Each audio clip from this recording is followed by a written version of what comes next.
have a mark on my face, and my upset son enlisted, and I just turned 22 years old. I must be the greatest.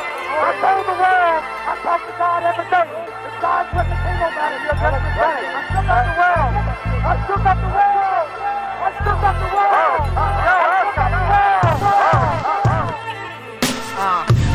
I said, can I be a legend? Search your soul and answer me this question. Do you think I have what it takes to be great, but still be humble and learn from my mistakes? Shit.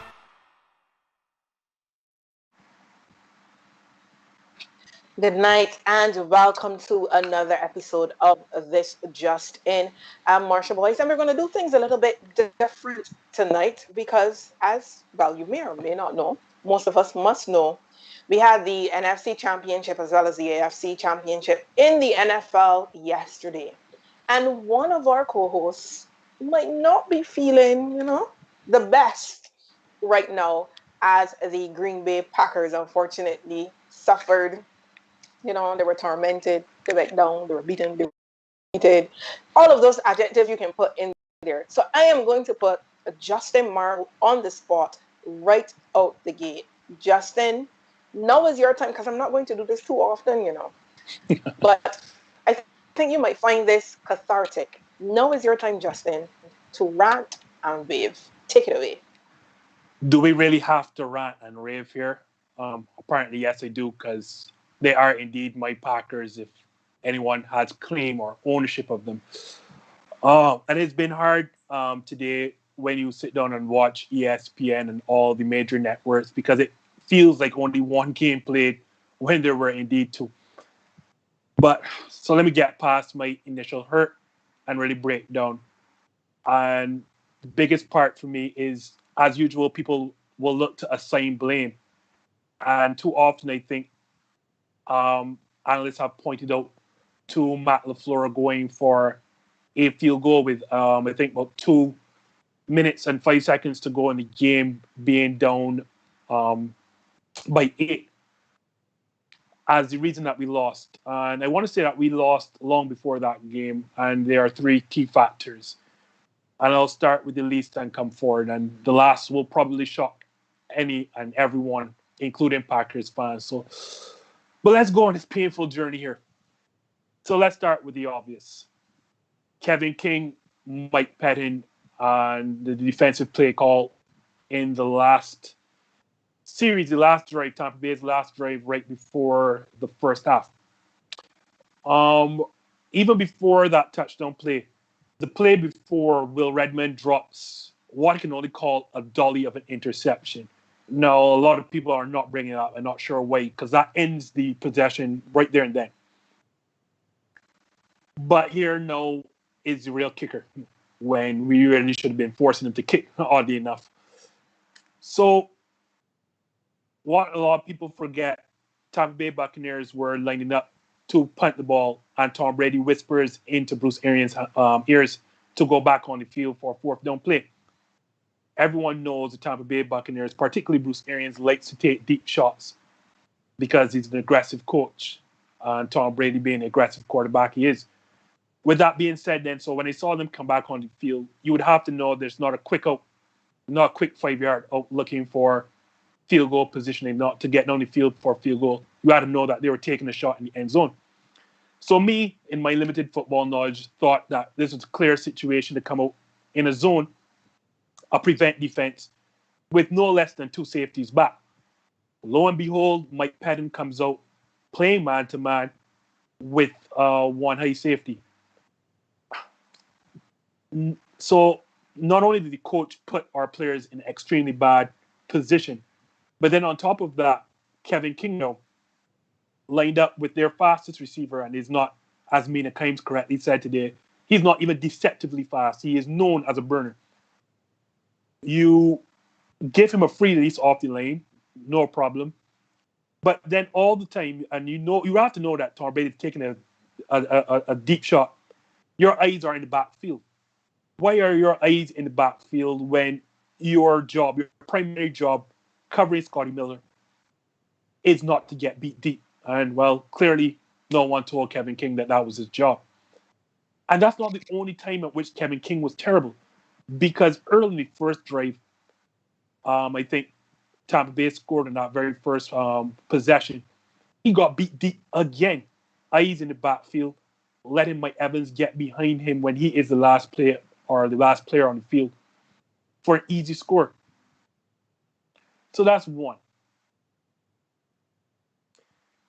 Two, we got the turnovers that we wanted and we did not capitalize. And it is hurtful to hear Aaron Rodgers all these years say he would like nothing more than, to play at home at Lambeau for an NFC Championship game. And you get that. You go to the sideline and you're barking at your defense to get a stop.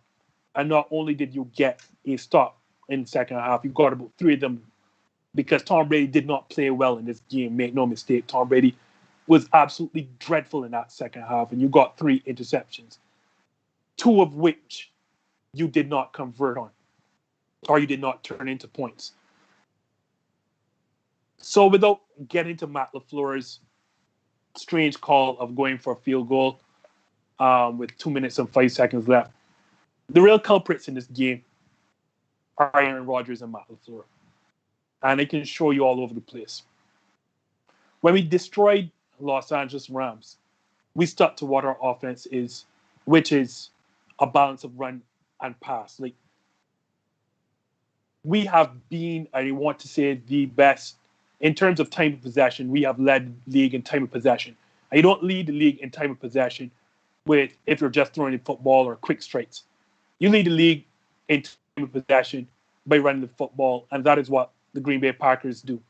On the outside looking in, I know a lot of people like to look at Aaron Rodgers' numbers and Devontae Adams' historic numbers.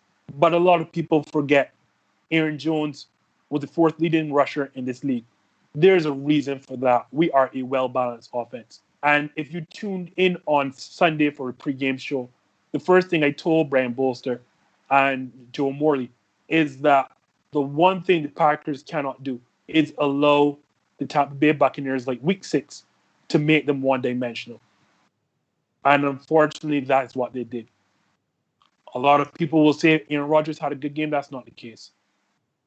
To show you that we didn't have balance, the Green Bay Packers ran the ball 16 times. Aaron Rodgers threw it for 48 times. And why that is not a recipe for success, especially against that vaunted Tampa Bay front 5 or front 7, Aaron Rodgers was sacked 5 times and threw an interception in a position he should not have. All because we abandoned the run after the first half. It got so bad. I mentioned the turnovers that we did not capitalize on. The last 2 turnovers that we got, we went 3 and out quickly with 6 straight passes. That is not the Green Bay offense. And on top of that, please don't let me take away any credit from Todd Bowles, because I thought he called a masterful game plan. Another signature part of the Green Bay Packers offense is his historic efficiency in the goal zone, or basically what everyone else calls the red zone. We scored touchdowns on 77% of our red zone trips. We went into the red zone 4 times on Sunday and had to settle for 2 field goals and 2 touchdowns. That is not going to do. Aaron Rodgers on the second possession of the game, missed Devontae Adams on an easy back shoulder throw, just throwing it too far to his right when it's clear that Devontae Adams had clear separation. No, don't get me wrong. Todd Bowles called a master of a game. Like, you don't get much better than that. This kind of coverages. Matt both said that they showed you a lot of stuff, and what they thought pre-snap was not what it was. But that does not mean you abandon the run. We did not have great success, but we weren't bad either. Ran the ball 16 times for, I want to say, 68 yards. That's what, if my math's correct, Marsha, that's just over 4 yards per carry. You cannot abandon the run after that, after 16 attempts. The run-pass balance was the problem. And it's going to be made of Matt LaFleur's decision. And I must agree, yes, it is an awful decision, considering that you can't go knowing full well that the field goal is not going to change. You're going to have to get back the football and still drive the length of the field for a touchdown. But I think I've gone on long enough. I'm going to let Neil cover that part. And Yeah, that's the end of my rant and rave right there. Well, Justin, I can see the pain in your eyes, so I'm not going to. How to put No, it? you can continue because The natural inclination in me is to want to rub it in, but I'm continue. not going to do that tonight because I can see you look like a man who's been through enough, you know?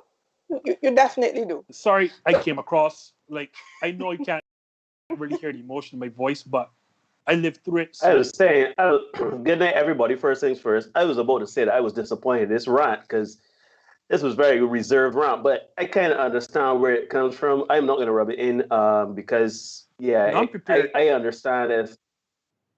Yeah. I'm prepared for this, and there's a reason I sound so emotionally flat because when you invest everything in the season, particularly as you all would know, I don't openly, guarantee wins unless I know for fact. So I'm not the average fan that's just going to go out there and back the Green Bay Packers just wildly like that. I figured, as I told, we had Wes Hodkowitz, Packers digital reporter, last week on the show, and they told him this is the most balanced team I saw since 2014, and they had that 2014 team to win the Super Bowl then as well.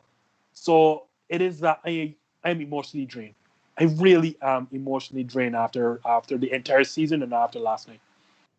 So, Neil, your thoughts then on the Packers' performance? For me, I guess not being an NFL aficionado, but the one thing that struck out to me in that game, the Red Sea opened up in front of Aaron Rodgers, and the man would run. The man would not run the I, football. But I, that's just my take. So, Neil, what were your thoughts on the Packers' performance? well, Marsha, they had a lot of problems from the beginning of the game, right? When they were on defense and Tom Brady had the ball. It started from a 3-0. Well, that was three. I think it was third down. Yeah, on the first drive, and Tom Brady sailed it over the middle, missed the secondary, missed the safety and everything like that. Caught it, first down and a big gain. And I thought that was the beginning of the end, so much to speak when it comes to defense. Like it was going to be a long evening for the Packers if they were going to let that happen in the game. I said, okay, nerves, these things happen. But then as the game went on, you saw the ball keep sailing over the secondary. As Justin did say, Justin made some very good points, obviously, where they went away from the run. Aaron Rodgers, he looked kind of shaky in the second half. Tom Brady did not play a good game, but I can tell you who played a good game for Tampa Bay, and that's their defense. Because as much as Tom Brady he had 3 touchdowns for 3 interceptions. He looked his passing was versus attempt was pretty bad. But the thing about it is their defense, as Justin mentioned, they got to Aaron Rodgers, gave him 5 sacks, and they hit him. They got to him a lot, put a lot of hits on him. Justin shaking his head. I'm sorry, Justin. But No, because like it's so dumb, right? And I'm sorry, Neil, to take this back over, right? But it is no, so no, silly. you hop on the jersey, brother. Go ahead. This is a It's so safe silly. space. It's so silly that you abandon the run against a front seven that includes Shaquille Barrett, who led the league in sacks just a year ago, and Dominic and Sue, Vita Vea came back and played this game, and you're missing your star left tackle in David Bakhtiari. Like, that should clue you in how bad that game plan was. And you had that game plan in week 6. It's almost like you did not learn anything from week 6. Like it's like you refuse to understand or where you went wrong. And there are things I didn't mention, sorry. Not only did you get away from your vaunted run game, but you complained in week 6, you forgot about your pre-snap motion, which obviously then takes your eyes away as a defense, forces your eyes to focus on so many things that you don't know what's coming. And then you get in this game, and not once, like I think there's pre-snap motion, if I can remember, in exactly one play when both Aaron Jones and Jamal Williams were in the backfield, and he motioned out Aaron Jones once. I said, okay, great. And then it never happened again. I'm like, at what stage did you forget what happened in week 6 when you said you wanted to get away or return to pre-snap motion? But I'm sorry, Neil. Go ahead. Go ahead. It's fine, Justin. It's fine. Like, like, trust me, as a sports fan, I understand the Forgive pain. me. I'm sorry. Yeah, No, yeah. So basically, what I was saying the defense, right? Like the defense played really well for Tampa Bay. They got to Aaron Rodgers. They made it uncomfortable for him. They caused some fumbles on Aaron Jones. It really was a good showing, but yeah, two fumbles just in this thing. Yeah, but to me, they played really well because to me, going into it, I know that Tampa Bay and Green Bay pretty much had the same type of offense, same type of rated offense. Green Bay was slightly higher rated than them, but they were both a top five offense, right? But the defense, this is where it really showed that Tampa Bay is a superior defensive team. And I remember Justin saying that he was worried about the Green Bay's defense going into, well, he said that early in the season, but going into yesterday's game, I can see why. But Tampa Bay did show their superiority on defense. They made it uncomfortable for Aaron Rodgers. They made them second guess the run. And, Justin did mention to our boastful game. Abandoning. Second guessing is maybe we should run the football. It was abandoned. Yeah, I know, but to me, Justin, though, I must say there's out of everything that happened, right? I could kind of understand and be cool with what happened in terms of the defense and what happened with Aaron Rodgers on that play, as Marsha alluded to, where Aaron Rodgers had the whole field open to him. He could have run for the first down at least with 2:11 on the clock, run it down to the 2-minute warning, and they're in a great chance to get another end zone strike if he didn't feel comfortable, because I know he was outside of the hash. He was on the inside of the hash, the right hash, so he didn't want to risk running to try to get out of bounds. I understand that, but he was still at the 2-minute warnings. I just don't take me through that play quickly. So that play, I saw it broke down. Aaron Rodgers is 37. And he's not a plotter by any stretch of imagination. He still has a bit of wheels. I don't know. Clearly, Aaron thought, because Tampa Bay was not his zone. Everyone's eyes were facing him, even though they were in man. If there were, like, back in, I could understand, and Aaron probably would have taken off. I do agree that Aaron should have taken off, but he's not going to score in that play. The very worst case scenario, I think he's going to get stopped, I would say, about the 2 or 3 yard line. And but why he could? I'm going to get what I'm saying. Sorry to cross you. No, I agree with you. Right, go ahead. Sorry. I know what you're going to ask. So here's where I don't understand Aaron trying to throw Matt LaFleur under the bus. His argument for not running is that he thought he had another shot. He thought that Matt LaFleur was going to go for it on fourth down, which is fine. But isn't that the reason that you run? Because in your mind, you know that you're not going to get there. Like, you're 37, you're not as fast as you used to be. But then you get yourself closer. And if you're stuck on the 2nd and 3rd yard line, then it means your entire playbook is open up to you. So this is why, again, Neil, I go back to abandoning the run. Because it then tells me you had no inclination, if you got to the 2 or the 3 yard line, you still had no inclination of running the football. So that tells me then you didn't care that you were going to take your shots anyway. And you'd rather not get stopped at the 2 or the 3. You'd rather throw in double coverage, because that's what happened at the front of the end zone. There were 2 defenders draped all over that play, than to get stopped short at the 2 or 3 yard line, where you have an option and you open up your entire playbook. Because if you're at the 8, you are 4th and 8 with goal to go. Obviously, you're going to throw the football. They're not running. No one's going to go 4th and by the 8. It clearly tells me you were comfortable abandoning the run, and that's on Aaron Rodgers. That's on Aaron Rodgers more so than Matt LaFleur. That is the passion they wanted. That is it, Justin. Before we go on to the other game that we had on Sunday, just a quick look at, the future of the Packers, What's there left for the Packers or Aaron Rodgers? You saw Rodgers in that post-game press conference being a little bit cryptic, saying the organizational... That's who he is. Organizational... I just want to get the correct words. Organizational mentality must change, giving people, something to think about. So where do we go from here?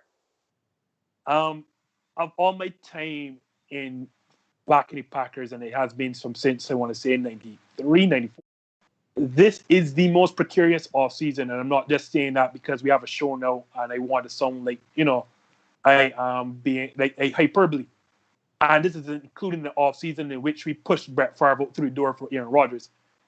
Because at least then we knew we had the quarterback of the future in our quarterback room. When Aaron said a lot of guys' futures are uncertain, he was not joking this time. Yes, he is still under contract until 2022, 2023. But when you look across the board, our Pro Bowl running back is an upcoming free agent, and he just turned down Green Bay's first initial offer, and there are none on the table right now. Your All-Pro center, Corey Linsley, is up for a contract extension, and there's nothing on the table. I want to say Kevin King, who just got burned twice. So, I mean, he can go up through the front door if he feels like front, back, side door, whichever door he wants to go. But he is up for a contract extension. Jair Alexander, our All-Pro corner, is up to be paid, I think, next season, and the salary cap is lowering. And Aaron Rodgers, as much as he is still under contract for another 3 seasons, has a massive cap hit. And Brian Gutekunst just drafted what he thought was his heir apparent, even though his heir apparent in 16 regular season games and 2 playoff games was not active in any of them. Jordan Love was so bad that he could not make the active game day roster as a backup quarterback. I don't know what becomes of this roster. I will tell y'all, this roster, which I thought had the best chance of winning a Super Bowl since we won it in 2011, is not going to be the same roster. And if we get back to the playoffs, it won't be as a top seed next season. I can assure you of that. So, Neil, do you think the whole thing will be dismantled? I literally wanted to say what he said. When it all boils down, I think that, as Justin rightly said, with all the contracts and situations in terms of salaries and everything is concerned, and Aaron Rodgers and all of the chances that he has had at that Apple, right? And considering where they may be next season, if Aaron Rodgers decides to go to greener pastures, that team is gone. That team is out. But Justin is correct. I don't think that we're going to see that same team or that same postseason positioning as they had. I really think that they're going to start waiving some people, trading some people, not re-signing some people, and the Green Bay Packers could very well go into their next era after the Aaron Rodgers era. So it's unfortunate to say, because I mean the team has such a story history, and in recent times they were really good. It's just they never really converted and materialized that potential. So, guys, you can let us know what you think in the comments. Did the Packers blow their last real chance to win a Super Bowl? Will this team be essentially dismantled after this season, or will they give it another shot? For notes in the comments, let us know what you think. But we also had another game on Sunday, the AFC Championship, with the Kansas City Chiefs repeating, defending their title against the Buffalo Bills, winning that one 38-24. So, guys, Neil, I'm going to start with you this time. A word on the Chiefs' performance. Was it convincing for you? I mean, yeah, to me, it looked like business as normal. Patrick Mahomes and all of this. This hullabaloo about his injury and everything like that. Like, Patrick Mahomes is fine. He played like it yesterday.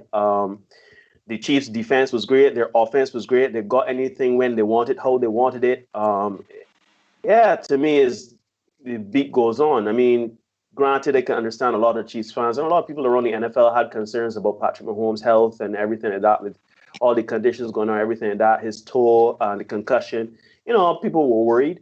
But as Justin and I said last week, he was going to play. It's just what version of him was going to come out, right? Was it really as detrimental injury or injuries that was reported, or was he just fine? Was it blown out of proportion? And you know what? We saw it on Sunday. We saw that they pretty much handled the Bills and they played exceptionally well. Well, Justin, from your standpoint, where did it go wrong for the Bills? Because, they got off to a pretty decent start, a start that many would not have predicted. You mean the start that Kansas City was always hoping for? I think everyone from last season, they trailed by double digits in all, I want to say, 1, 2, 3, in all of their postseason games, from the Super Bowl against the San Francisco 49ers. They trailed double digits up to the fourth quarter. They trailed by double digits in the AFC Championship game against the Tennessee Titans, and they trailed by double digits in the divisional game against the Houston Texans. This is nothing new for them. Like, the reality is that they can put up points so quickly, just doesn't matter. And we saw that inspirational clip when Mecole Hardman fumbled the punt return, giving them like goal to go on the 1 or 2. Buffalo scores to go up 9. And Patrick Mahomes and Travis Kelce just walk over to Mecole Hardman and say, hey, let's beat us, man. We got this. Like, you saw, like, Mecole Hardman was upset, and you saw no fear from Patrick Mahomes. You saw no fear from Travis Kelce there. They were unbothered. And that's because they just know that's how good they are. The thing I want to say about Kansas City, and I mean, granted, as Buffalo, like, you heard me say in the pregame show, there wasn't much you can do. But you can't have Travis Kelce and Tyreek Hill have huge games. Like, that's a recipe for disaster. Like, you have to choose one. That's not both. But this is more so that what Buffalo could not do. And you also heard me say in the pregame show, from the time that Patrick Mahomes cleared concussion protocol, it's going to be too much because Buffalo cannot run the football. And if you've heard me say, the one thing that you have to do against Kansas City is to control the time of possession, control the clock by keeping Patrick Mahomes and that offense on the side of the field. You do that by running the football. As we saw, like, Cleveland gave them a scare because in the second half, that's what Cleveland was able to do with Kareem Hunt and words are defeating me, and Nick Chubb. Buffalo does not even pretend Buffalo, unlike me, Buffalo does not pretend they do not run the football. So when Josh Allen went up there and threw for 48 times, that's what they, but you've heard me say, it is going to be too much on Josh Allen's right arm. To do that, Josh Allen, you're asking too much from a third-year quarterback with no run support. And all they had to do was take away Stephon Diggs, and that's what they did for most of the game. And it's just going to be too much. Like, people say, well, he made a couple errant mistakes, but you're going to have to take chances if you're going up and down the field because you know if you're going to beat this team, you're going to have to score north of 30 points. I said it with Brian Bolster and Joe Morley, and Kansas City put up 38 points and probably could have scored more if not for needing out the clock. It's just going to, you're asking Josh Allen too much, and somewhere next season or going down the line, you're going to have to invest in a running game, whether it be getting a running back early in the draft, whether it be finding a veteran out there, whether it be improving your offensive line to be able to move again a fullback. But you're going to have to add to that running game because you're asking too much of Josh Allen and his right arm. Well, that brings us then right up to that big Super Bowl matchup we're going to have. You know, the Chiefs versus the Buccaneers. I don't want to and talk even about before the game starts, we've already had that first bit of we've already had that first bit of history with, you know, the Buccaneers becoming the first host to actually reach the Super Bowl and playing that game. So some history there. But guys, is this the matchup that we really want? Do we want to see that Brady versus Mahomes head to head? You know, you're already seeing the memes, Yoda versus Baby Yoda and so forth. So Neil, is this the perfect matchup?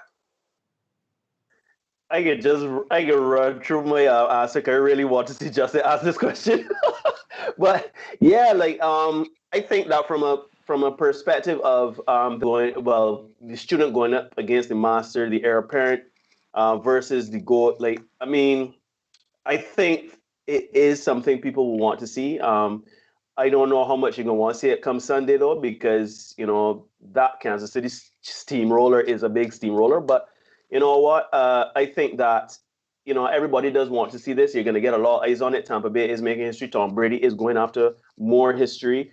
You know, Tampa Bay hasn't won in forever, 20 years. Can't remember, but a long time. So it's just very interesting to see 19 years, right? But the point is that I think people will want to see. To me, there's a marketer's dream. There's so many storylines, particularly surrounding Patrick Mahomes, Definitely, Tom yes. Brady. Yeah, and then of course you're throwing the byline of Tampa Bay hosting and everything. That I think is going to be an exciting matchup. I think it is far better than seeing the Bills in there.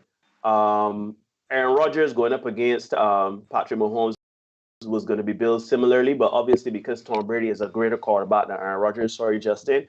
Yeah, I mean this is a marketer's dream. I could see a lot of people throwing money at ads and commercials in the Super Bowl because of this matchup. Justin, a little before you jump in, a little birdie's telling me that you are stuttering a bit. You're really feeling this Packers loss, but continue. Was that from a Saints fan or just asking for a friend? Um, once the Bills lost, or sorry, once Patrick Mahomes cleared concussion protocol, the NFL was going to get the matchup they wanted, whether it be Tom Brady versus Patrick Mahomes or the State Farm Super Bowl with Aaron Rodgers and Patrick Mahomes. It really didn't matter for them once it was not the Bills. And I mean, it would have been a great storyline with the Bills too, because they would have lost 4 straight Super Bowls and to start the 90s. So like, maybe redemption, seeing a franchise, well, legacy franchise, come back to prominence. But yeah, no one really wanted Buffalo in the Super Bowl. Let's be honest. So once Patrick Mahomes got there, you had a choice of 2 great Super Bowl winning quarterbacks. It was just either one. So I will say it didn't matter once. As I said, once the Chiefs got through. I know there are a lot of Patriots fans, and either Patriots fans or those who love Tom Brady who are loving this matchup. And I guess this couldn't go wrong, as I said, once the Chiefs go forward. Like, it was either the legacy, the student versus the master, as Neil mentioned, or basically, Patrick Mahomes versus Patrick Mahomes Light, because a lot of people have looked at basically Aaron Rodgers, or sorry, Patrick Mahomes as Aaron Rodgers 2.0. They're basically the same player, just Patrick Mahomes 12 years younger and better physical attributes. So you just couldn't go wrong with either matchup, I guess. Obviously, which matchup I really wanted to see or what I expected to see. And you would have had the league's 2 best offenses going head to head.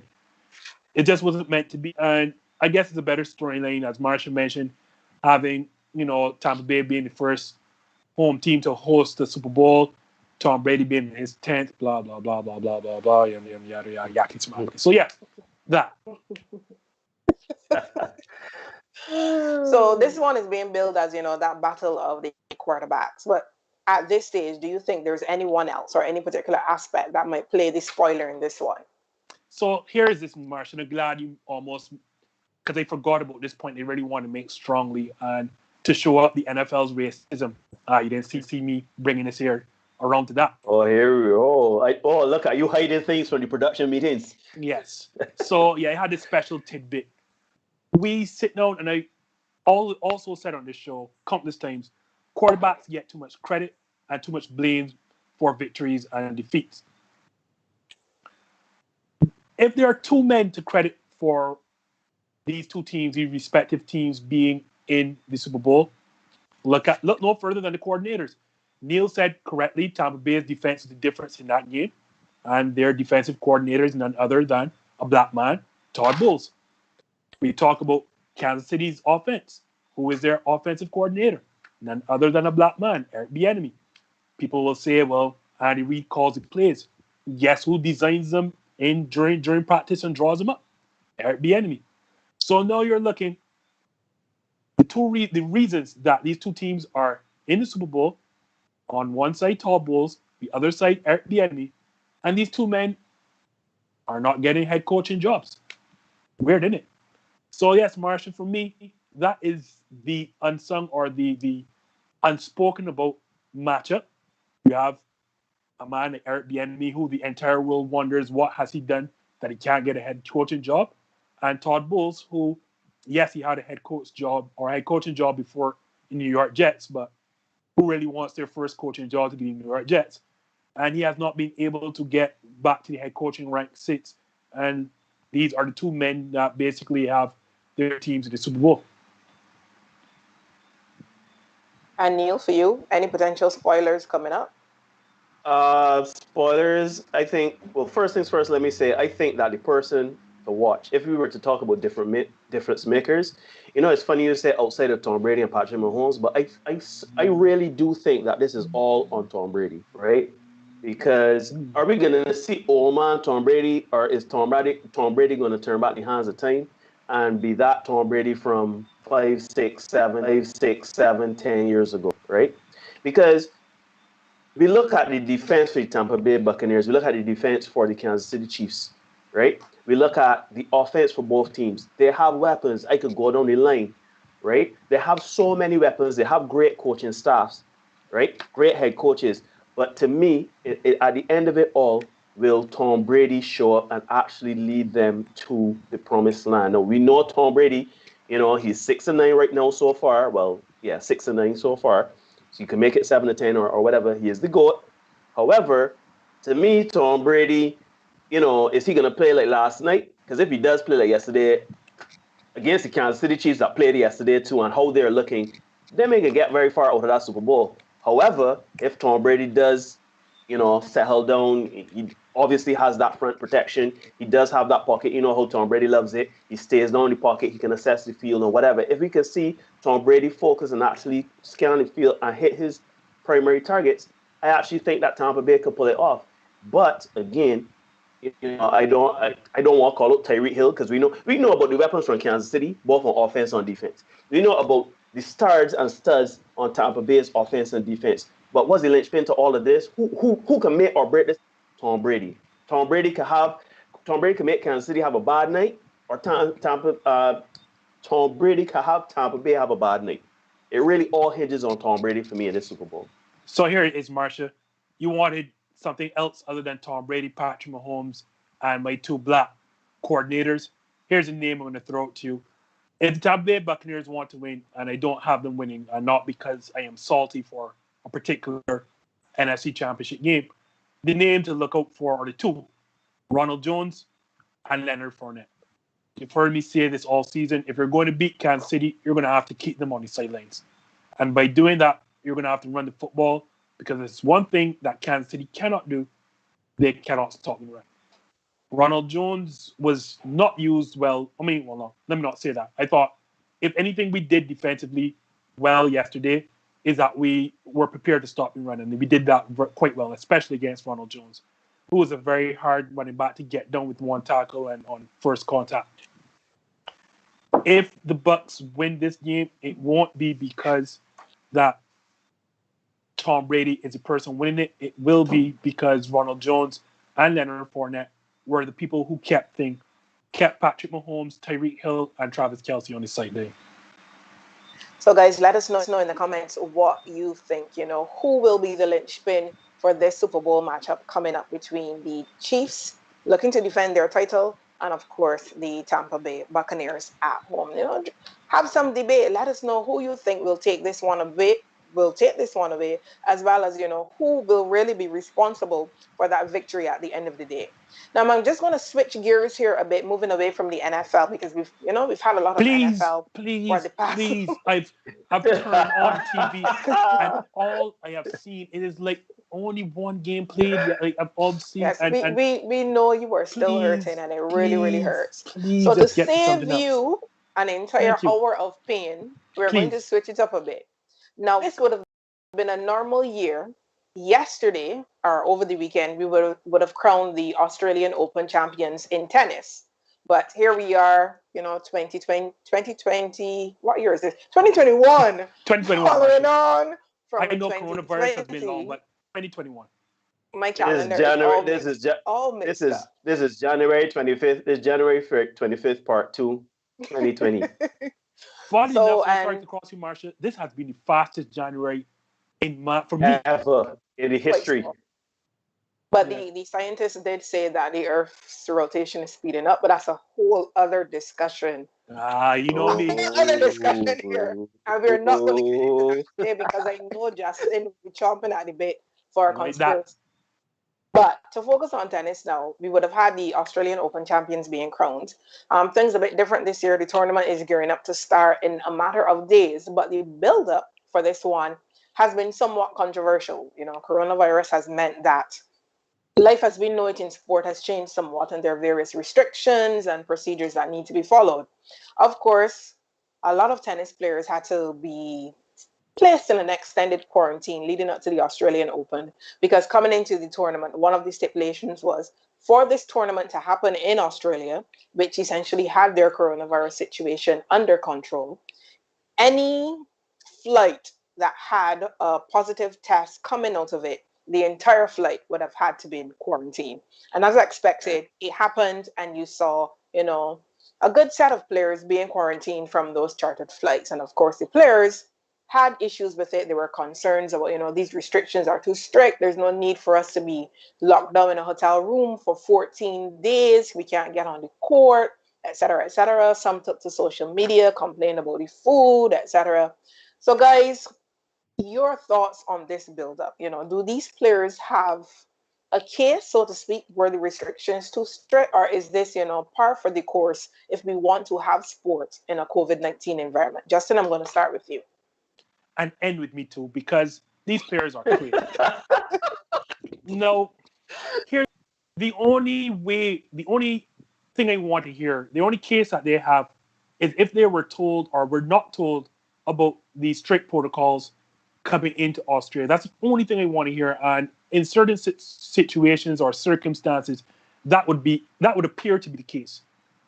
But even if you were not told or informed of what was going on or what would the protocols be, just to cut you there, Justin, you had a situation where there was actually, I think, about 2 or 3 calls that were hosted by the organizers for players. And after the fact, you heard reports that a lot of players did not attend these online Zoom informational settings. Some people, sent a team representative, but they themselves did not attend. And some had no representative at these online meetings to begin with, where this information was shared. Well, then this is on you, because you had a chance first to be informed about what the situation could possibly be. But then, even if you didn't go to the meeting, Marsha, these tennis players are extremely naive and are living under rocks. Marsha, I do not play professional sports. I'm not being close to playing professional sports at any stage in my life. I would have to know, Marsha, that the situation being, once I'm in a flight with somebody who tests positive, or in any close contact perimeter with somebody who tests positive, that I'm going to be put in a strict quarantine. Like Marsha, have you not been watching the news? Have you not been reading news outlets? Like, how are you living under a rock? And then, so when you hear that people complain about tennis players being so removed from reality, this is the evidence right here. Like, how do you not know that this was going to happen? Even if you did not attend these Zoom calls, you have to know that once you are in close proximity to anybody with a positive test, this is the likelihood that was going to come. This happens in everyday life. And did you think because you're a tennis player that gets winnings of a northward of 1 million that this is going to happen, that you're going to be treated any differently? This is the protocols all over. So, and then you're entering a city like Melbourne, who went 2 straight weeks, I'm not sure if you all are aware, without a single new case. So obviously the locals there, I'm sorry for the term locals, but the locals there would have felt like, all right, we have this thing under control. We don't want people from the outside coming in, and we can speak about this in Barbados, but let's not right now. But you don't want anybody coming from the outside to mitigate or to, basically destroy the situation that you have set up. So what did you expect? Because your tennis players playing in the Grand Slam, that you're going to be allowed to traipse all about normally because you are above everyone else? At the end of the day, the pandemic takes priority. And if you are just know about real life, the moment you come in close contact with anyone with a positive test, you are going to be put down in quarantine. Case closed. I don't know what Neil is coming to add, but yeah. Neil, why is he doing this to you? I don't know, man. But so I'm gonna pull something out of my behind now to try to. I'm just kidding, Neil, because I just wanted to stress the naivety and the elitism that's shown by these tennis players. So let me first say I completely agree with you, right? But I'm a person that whenever people do things that are illogical, I somehow wonder. I mean, this is so obvious. What? It's not like the pandemic just started last week and people don't know what's going on, and things are kind of up in the air. We're not too.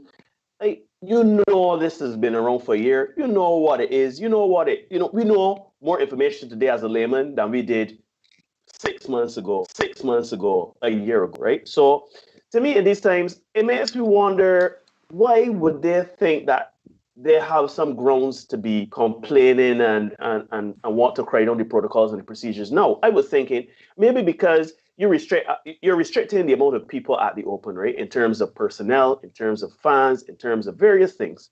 Maybe they're thinking, you know what?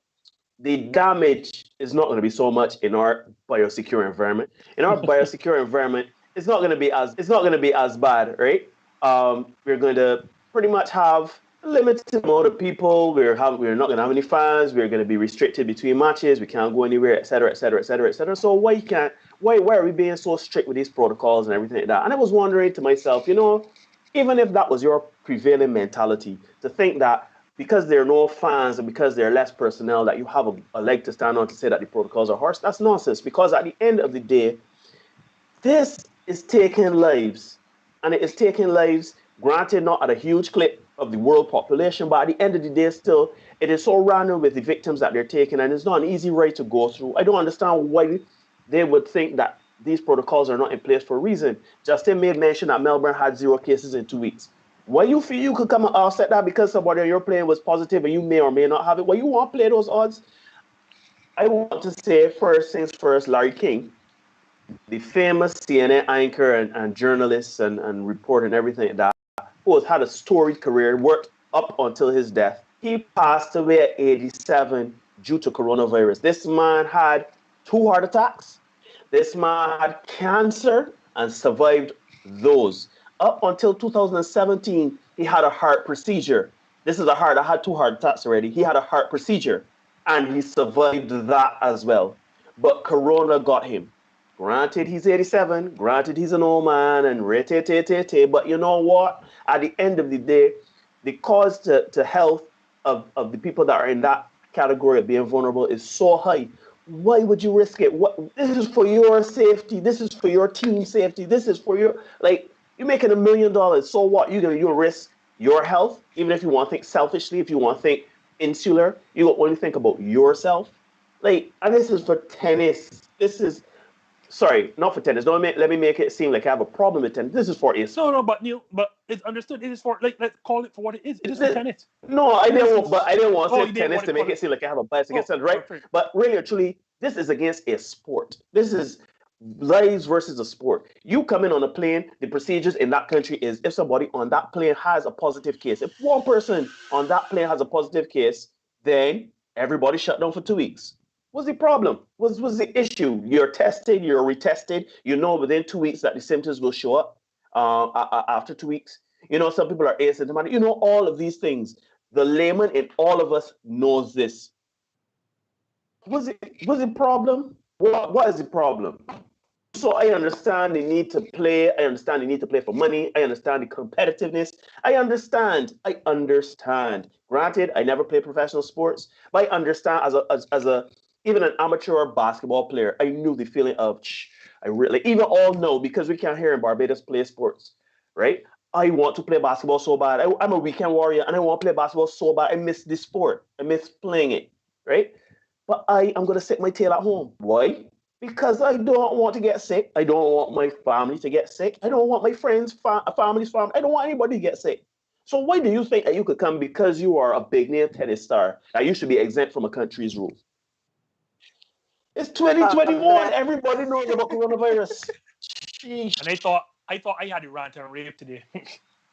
So from one COVID-19 environment to another, because as you're seeing in Melbourne right now, public support is really swinging away from the tournament. Like, you know what? We don't really need y'all. Y'all can go back. We don't need this tournament here. And here's Now, before you transition quickly, Marsha, I just want to add this one point. It is not even a situation where this tournament is going to make a profit because according to reports, there is a $40 million quarantine bill. So it is not like this tournament is bringing in money anyway. So to Neil's point, there's not even a need for the Australian Open right now because it's not making money. and we're now having that same conversation over in Japan. We're about 6 months to go. from the already postponed Olympic Games. And the situation here is Japan is currently experiencing a second or a third wave, depending on how you measure it. But the downward trend has begun. So as of today, they had about 2,700 odd new cases, which is their lowest daily total since Wow, December 28th. that sounds so odd to say. Yes, but we're dealing with population numbers here. So for us, with our small populations, these numbers might seem massive. But coming on to the end of last week, we had a firestorm of sorts in the media, where the Times in the UK carried a story saying, you know what, the Olympic Games has all been but cancelled, and the Japan government is looking for a way out of this thing officially. Both the IOC, the International Olympic Committee, and the Japanese officials hit back strongly and saying, no, hold up, this is fake news, essentially. Actually, the IOC president actually is quoted as saying, you know what, I thought fake news ended, earlier this week in Donald reference Trump, to yeah, yeah. a transition in the US. So here you have a situation, the IOC and the Japanese officials saying, you know what, this is not true, this is not this is fake news, we're full steam ahead, the games are still on, etc. Um, Privately, the Times reported that officials were looking at possibly having a postponement until the next possible window for Japan to hold the games, which would be around 2032, because the games for Paris and Los Angeles have already been awarded. Now, with 6 months to go, the question I'm going to put to you both: should the Olympic Games be cancelled? Let's start there. They have to be. Like, first, Rock, let's paper, get to that. scissors to see who starts, Justin. Oh, you go ahead. Oh, well, let's go. You want to do that? All right, there you go. Wait, One, wait, two, wait. three. Wait, hold on. Y'all are Get the countdown, Marsha. ridiculous. Get the One, countdown, Marsha. 2, 3. Clearly, the internet will make this game not possible, I got as it, there bro. is a Oh, delay. I didn't see that. I didn't see that in real time. You go ahead, though. I saw it dip below the actual screen, right? It was But you all go true. ahead. All right, go ahead. So here's the thing, now, Marsha. Let's get the first thing I want to ask: are we still calling it the 2020 games, even though it's a 2021? Because I know Yes, there's a. So the it's You still. should internet call it the corona. You should trademarks, call it the coronavirus games. as it relates to trademarks, copyrights, etc. Officially, the games are still the Yeah. 2020 Olympic Games. Yes. Right. Well, we got to cancel the 2020 Olympic Games. So let's get to the report first off. We've all worked in the media in some form or fashion in our professional lives. So we know that the Times are not going to bring what we would call a wild report out there with fake news. That's not happening. Whoever they spoke to, and the Times are not going to speak to a small fry in the situation. They have inside information, so the story is likely true.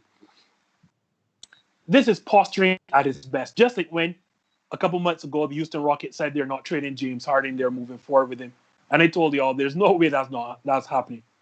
This is a situation. I think Marsha alluded to this months ago and said because of the financial obligations and contracts with sponsors, this may be the reason why no one has come out and said that. And I think that's at play right now. Because you can't have a situation, right? Currently, where in Japan, I think their two biggest cities, Tokyo and Osaka, are both in a state of emergency. Now, granted, as Marsha said, they are declining and their lowest numbers of new cases since December December. 28th. Yeah. Yeah, but you're still in a state of emergency. And it may be 6 months to go, but I'm sure, Marsha, you've worked in a local organization, a local LOC before. You've worked in an LOC before, right? Yeah. Right. You know, 6 months to go is not this lot a long time. That is a very short window.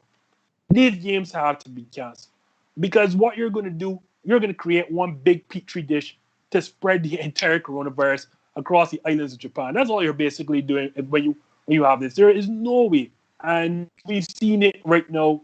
Actually, have strict protocols that every time in all of these small American sports, that one positive test is turned up after another. Now, imagine that you're bringing thousands and thousands of international athletes from all across the globe, and you're putting them in one city or two cities in terms of Tokyo and Osaka. What the hell do you think is going to happen? And it is not like they're not going to have any contact or no contact with members of each city. So sorry, excuse me. You just can't have it happening, especially like if this was in a country I want to say like I don't know. I think China has had it under wraps now for a while. Even in China just can't see the situation happening. Like, we are still in the midst of people's second, third, or even fourth waves of the coronavirus, and it's not going away anytime soon. You can't have this situation without compromising lives of support staff, coaches, trainers, and I'm not even getting to athletes, chefs, whatever have you, not people with the transport business. It is just crazy to have the any major games in the midst of this pandemic right now. Neil, do you agree? Yeah, not making it sure any interesting at all. Very interesting at all. But yeah, I mean, this is pretty much the Australian Open on steroids. This is the biggest sporting event the world knows. Like, like, stand, like there is a lot of money when it comes to the Olympic Games.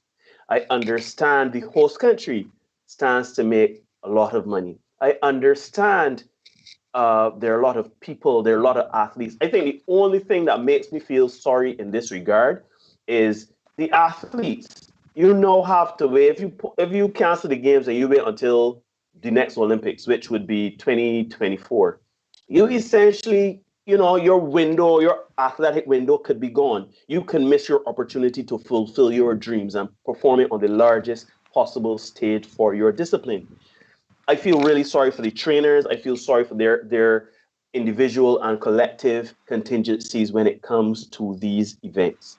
However, if I were Japan, like Justin said, I don't want any of that action because I can be making this money. I, as Justin said, this is a huge petri dish. Forget bringing spectators. You don't bring any spectators to these sports, right?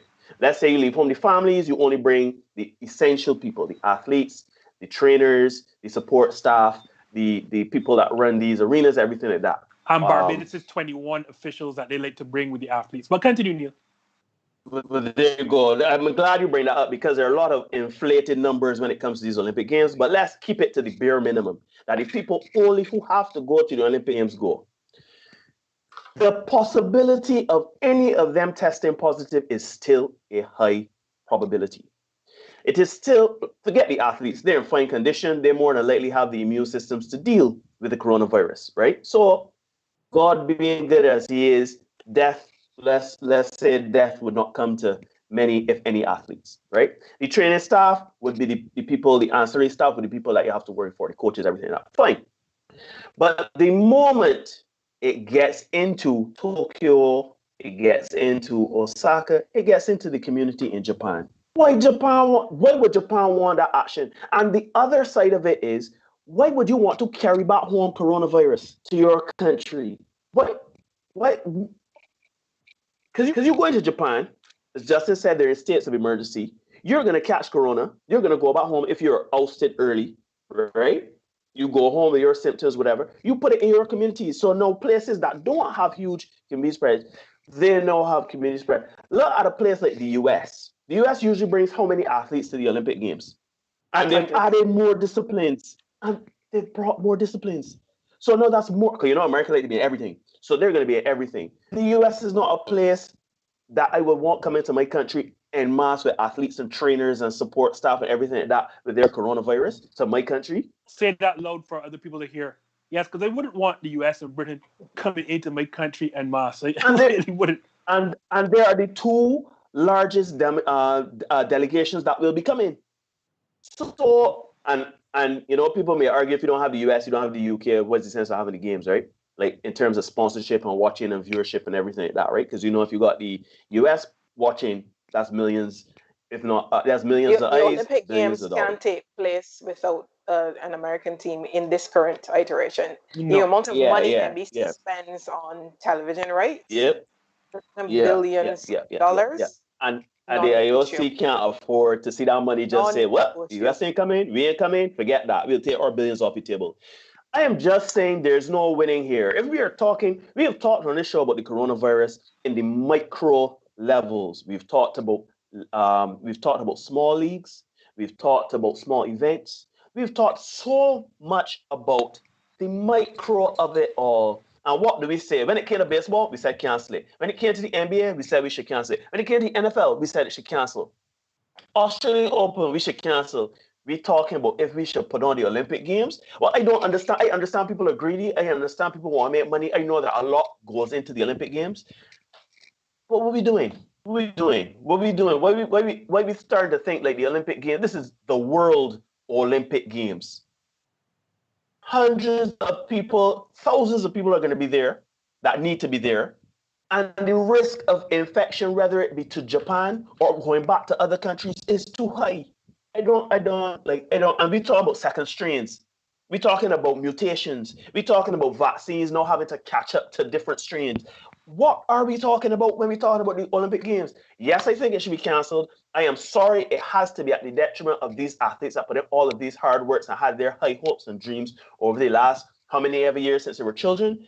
But it is rather that you carry home to mama with your gold medal and she dies. I want to say though quickly, talking about. Oh, sorry. Go ahead, Marsha. No, you go ahead and then I'll wrap up. No, I just wanted to throw this thing. The CEO of Pfizer hasn't taken the vaccine as yet. By the way, I just wanted to throw that out there. So I'm not sure. Oh, what would he? Does he have corona? Is he at risk? Is he at risk of corona?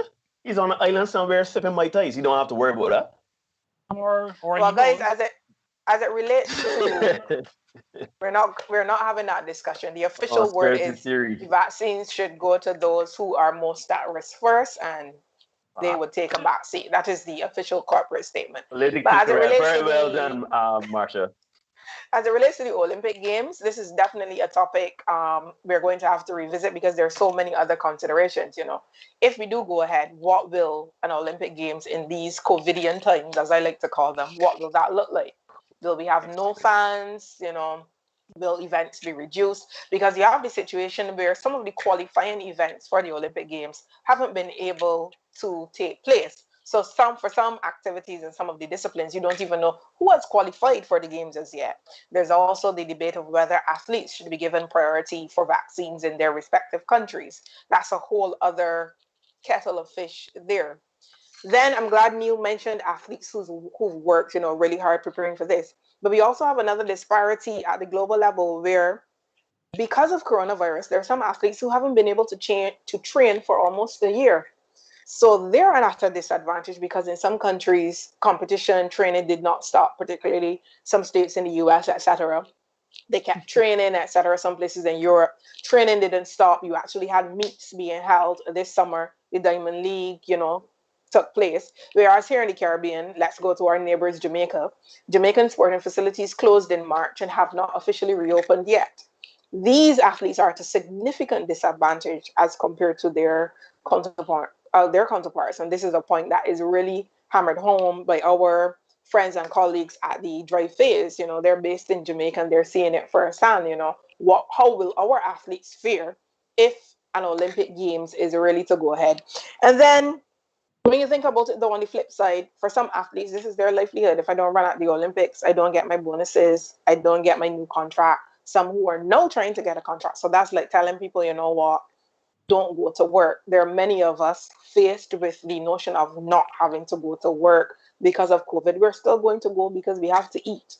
So there's lots of discussion here, and it's definitely a topic I would like to revisit as we get closer to, a potential staging or cancellation of the Olympic Games. We can have a Olympic Games special when in a couple of weeks' time, Japan government officially announces that the Olympic Games are indeed called off. Because think about, we like to throw around the word biosecure, right? We know these stories are like coming out of the Olympic Games and the Olympic Village. There's no such thing as a biosecure environment for the Olympic Games. Wrap it up, Marsha, because I don't know what we're thinking here. So let us know what you think in the comments. At this stage, should the Olympic Games be cancelled? Yes or no? Sound off down there, and we'll continue the discussion in the comment section. The discussion can also continue on our social media channels. We're everywhere, so you have no excuse for not finding us. We're on Twitter, we're on Facebook, we're on Instagram. So wherever you are, we are also. So find us and the discussion will continue there. Of course, coming up on Thursday, Justin, you have another mailbag show coming up, and those NFL championships will be a topic of That's the discussion. And NFL Justin support will. group. That's gonna be NFL support group show. So, you can join us on Instagram on Thursday. Justin will definitely need your support in the comments as he still continues to grapple with this Packers defeat. But that's it for us here on this Just In. I'm Marsha Boyce. I am a disgruntled Packers fan. I'm Vinny Lloyd. Saying good night. Everybody. I don't have a mark on my face, and my upset son enlisted, and I just turned 22 years old. I must be the greatest. I told the world, I talk to God every day. The God's with the king of that, if you're just the same. I shook up the world. I shook up the world. I shook up the world. I shook up the world. I said, can I be a legend? Search your soul and answer me this question. Do you think I have what it takes to be great, but still be humble and learn from my mistakes? Shit.